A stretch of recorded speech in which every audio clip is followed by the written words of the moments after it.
Mas Ruri Channel, Dermayu Sindang, Indramayu. Secara umum perbedaan lulusan sastra dan humaniora adalah cara ilmiawan melakukan pengukur. Pada umumnya para pegiat keilmuan menekankan norma budaya linguistik. Cara yang umum untuk mendapatkan kebenaran adalah dengan mereview literatur dan custom. Sedangkan biasanya untuk jurusan humaniora seringkali dirujukan ke dalam istilah men-challenge sebuah literatur. Di dalam ilmu humaniora ada banyak pengukuran dan teori. Kebenaran yang ada berdasarkan pengolahan data lapangan. Kenyataan yang ada dapat terus berubah seperti keadaan masyarakat. Jika kita lihat dunia kerja tentu tidak terlalu nampak berbeda, namun tetap ada perbedaan yang mencolok. Contoh, jika mereka bekerja menjadi jurnalistik, biasanya jurusan sastra akan menulis dengan pemilihan kata yang bagus, sesuai dengan kenyataan yang ada. Namun jurusan humaniora biasanya menekankan pada aspek kemanusiaan, aspek politik, pemaknaan memiliki arti konotasi, framing berbeda. Apapun jurusan kita harus menyesuaikan. Bukan lagi masalah idealisme atau katakan pemilik humaniora tidak bisa ini, tidak bisa itu. Ketika sudah bekerja, apa yang diminta oleh bidang pekerjaan seketika itu harus bisa dilakukan. Apalagi dengan persaingan ketat dunia kerja. Banyaknya sarjana menganggur dikarenakan kurangnya penguasaan skill yang sesuai dengan kebutuhan dunia kerja dan usaha.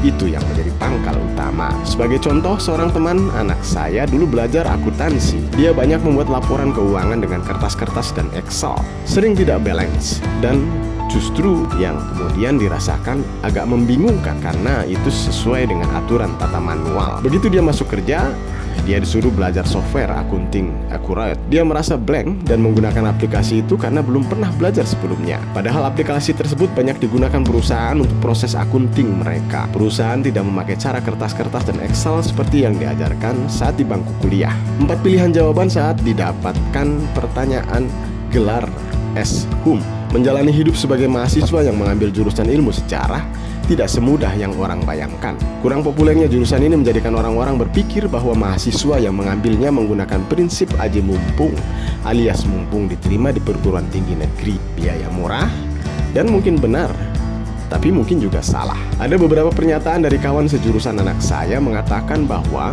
mengambil jurusan ini memerlukan pertimbangan yang besar ketimbang nganggur, dan tentunya menghindari jurusan lain seperti jurusan semen Padang, sementara Padang nganggur. Saya tidak tahu siapa yang membuat istilah itu, tetapi maksud dari istilah ini adalah gap hole dalam bahasa keren yang diperkenalkan baru-baru ini. Kurang populernya jurusan ini menjadikan orang-orang mempertanyakan berbagai hal yang kadang-kadang membuat sebagian besar sebagai mahasiswa ilmu sejarah kesal untuk menjawab pertanyaan yang sama berulang-ulang. Satu di antaranya adalah tentang gelar. Ya, gelar ketika sudah lulus tentunya. Jadi penting ditegaskan, jurusan ilmu sejarah kalau lulus dapat gelarnya S.Hum. Tidak jarang pemegang jurusan ini mendapat pertanyaan tentang apa itu S.Hum. Lebih parahnya, beberapa orang malah mengira S.Hum adalah gelar untuk sarjana hukum. Sarjana hukum, gandulan kali ya. Sarjana hukum itu gelarnya jelas SH. Jangan bikin stand up comedy. Kalau di antara kalian nantinya sekian banyak ditanya hal serupa, mungkin ini adalah pilihan yang bijak untuk memberikan 4 opsi jawaban yang bisa disampaikan. Ya, silahkan saja memilih tipe jawaban yang paling cocok. Pertama, S.Hum itu sarjana humaniora. Ini adalah tipe jawaban orang lurus yang mau mengorbankan waktu demi menjelaskan sesuatu yang sebenarnya bisa dicari oleh penanya itu sendiri. Mungkin hal itu dianggap cukup menjelaskan bahwa gelar sarjana humaniora adalah gelar yang didapat oleh lulusan yang mengambil jurusan yang berhubungan dengan kemanusiaan, termasuk jurusan ilmu sejarah. Biasanya orang mengambil jurusan ini orientasinya menjadi individu yang berbudaya dan humanis, menjadi individu yang memanusiakan manusia. Nggak kalah keren dengan sarjana lain. Iya, kalau masih nanya-nanya lagi, mintalah waktu minimal sampai kalian lulus dan bisa menjelaskan secara detail. Kategori yang kedua, S.Hum itu sarjana humoris.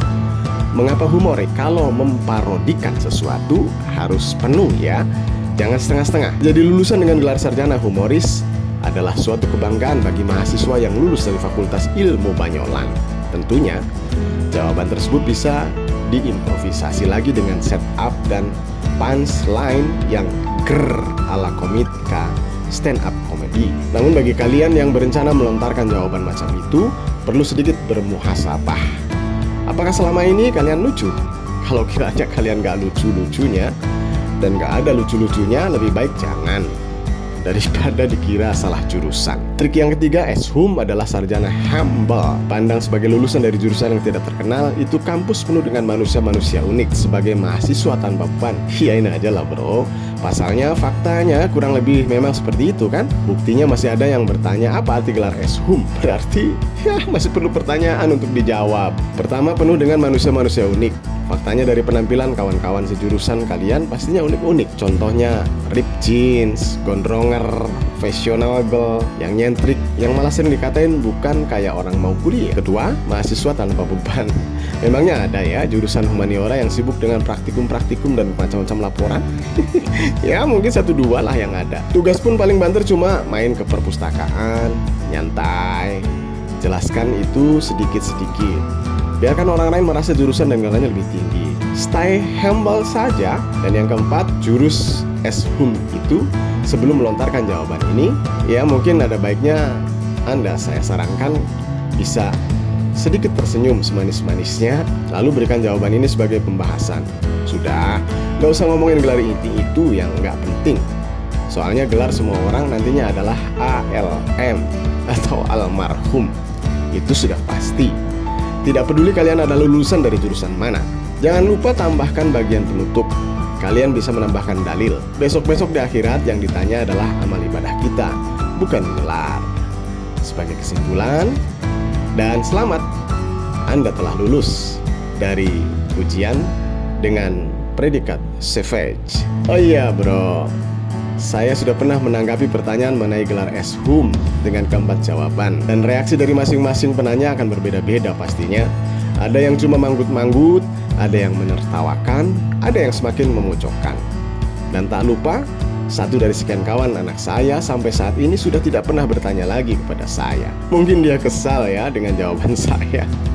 Padahal kalau dipikir-pikir, jawaban itu ya sebenarnya tidak salah. Sangat memuaskan.